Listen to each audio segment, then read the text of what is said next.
Captain Ryan Mitchell and Ambassador Lissara had been working together for 8 months as part of the coalition's joint Human-Sylvani diplomatic initiative, carefully navigating complex protocols governing interactions between their species.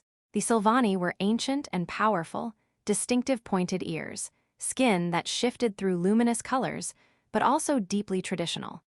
Their culture maintained strict rules about physical contact, particularly between different species in formal political contexts. Physical touch between species was considered deeply intimate in Sylvani culture, reserved for closest personal bonds and absolutely forbidden in diplomatic settings. It was seen as violation of professional boundaries, potential manipulation, or signal of inappropriate relationships.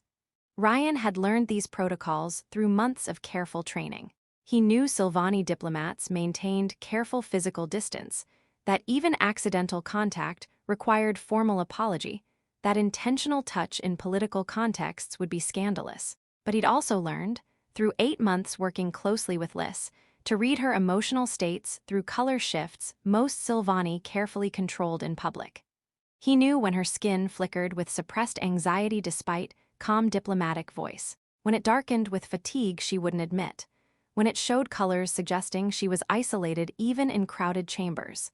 Today, at the Grand Coalition Summit on Corelli's Station, tensions were high.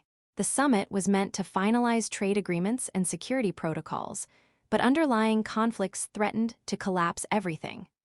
Hardline factions from multiple species pushed for greater separation rather than integration. The Sylvani delegation, in particular, was under pressure from conservative elements arguing that closer ties with lesser species, like humanity, compromised cultural integrity.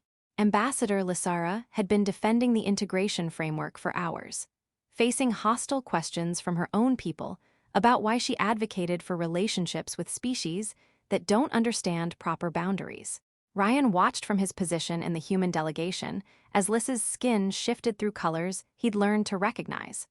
Stress, isolation, the particular shade that meant she was maintaining composure through sheer will while feeling profoundly alone. When the session broke for recess, Liss walked past the human delegation. Her skin showed colors suggesting she was near emotional collapse, not physically, but from hours of defending positions that isolated her from her own people, while the species she defended maintained careful diplomatic distance. Ryan made a decision that would change everything. As Liss passed, he reached out and took her hand. Not aggressively, not dramatically, just a simple, supportive gesture of connection. His hand in hers, clearly visible to every delegation in the chamber. The entire summit hall froze.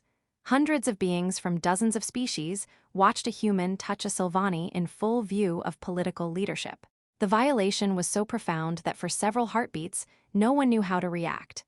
Liss's skin flashed through colors rapidly: shock, fear, confusion, then something that might be gratitude or relief. She should pull away immediately, maintain professional distance, acknowledge this as terrible breach of protocol. Instead, she held his hand. Just for a moment, but long enough that everyone saw her accept the contact rather than reject it. The Sylvani delegation erupted. Conservative representatives demanded immediate sanctions, formal censure, possibly criminal prosecution. The human delegation looked torn between horror at Ryan's breach and uncertainty about how to respond. The summit chair called for immediate recess and private consultations. Ryan and Liss were separated, brought to different chambers to answer for what Ryan did and what Liss allowed. In consultation, Ryan faced his delegation's anger. "You just violated fundamental Sylvani protocols in the most public possible setting. You've potentially destroyed months of diplomatic progress. What were you thinking?" "I was thinking," Ryan said quietly, "that Ambassador Lissara has been defending integration while being attacked by her own people, isolated and alone, and she needed to know someone saw that and cared. I was thinking that all our careful diplomatic distance means people like Liss can stand in rooms full of allies and still be completely alone, because no one is willing to show genuine support." What followed was intense political crisis. The Sylvani delegation demanded formal apology, punishment for Ryan, possibly termination of the entire diplomatic initiative. But something unexpected happened. other species began speaking in Ryan's defense, not supporting protocol violation, but recognizing something in what he did. A Kyler representative spoke. "I've watched Ambassador Lissara defend integration while being systematically isolated. We all saw it. We all maintained proper diplomatic distance while she stood alone. This human, improperly, yes, but sincerely, offered support when the rest of us were too busy following protocol." A Vaindari scholar added, "We've spent 3 days maintaining careful boundaries, showing proper respect. And we've created an environment where someone can be profoundly alone while surrounded by supposed allies. Perhaps the violation we should address is not the protocol breach, but our collective adherence to rules that prevent genuine support." Most surprisingly, several younger Silvani representatives spoke in support of Liss rather than condemning her. They pointed out she'd been defending integration while receiving no visible support from her own people. That careful distance everyone maintained had left her isolated. The debate shifted from "Did Ryan violate protocol?" to "What does this violation reveal?" If maintaining proper boundaries means people can be profoundly isolated while surrounded by allies, maybe the protocols deserve examination. Liss testified about whether she felt violated. She could end the crisis by claiming offense. Instead, she told the truth. "Captain Mitchell violated protocol. That's undeniable. But in that moment, after hours of defending integration while being attacked, isolated by diplomatic distance, his gesture, improper as it was, meant more than any amount of properly distant respect." The Grand Coalition summit didn't collapse, but it fundamentally changed.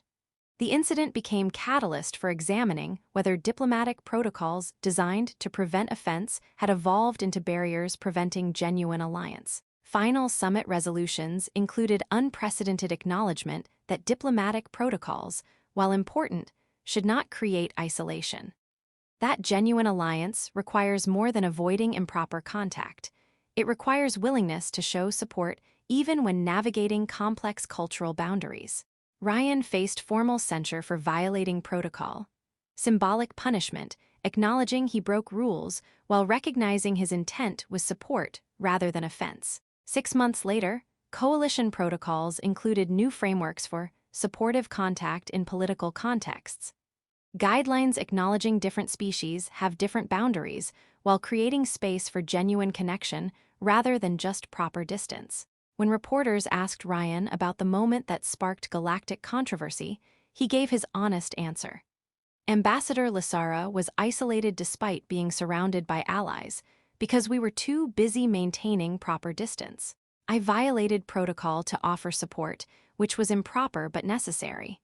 The scandal revealed that maybe our diplomatic culture prevented connection more than it prevented offense." Liss said, "Captain Mitchell's gesture was improper by Silvani standards, but it was genuine support when I was profoundly isolated. The scandal revealed we can surround people with allies while leaving them alone if we prioritize proper distance over genuine connection. Integration requires being willing to show support even when it means navigating complex boundaries. Because they'd learned that you can follow every protocol while failing to provide genuine support. That diplomatic distance designed to prevent offense can evolve into barriers preventing real alliance. And that sometimes the most important thing is reaching out to someone isolated, even when doing so violates protocols. Because choosing connection over comfortable distance transforms proper relations into genuine partnerships." Ryan's gesture had been improper, but it had been honest support when Liss needed it most. And the scandal had forced the galaxy to examine whether protocols served connection or just comfortable distance that allowed profound isolation while maintaining propriety.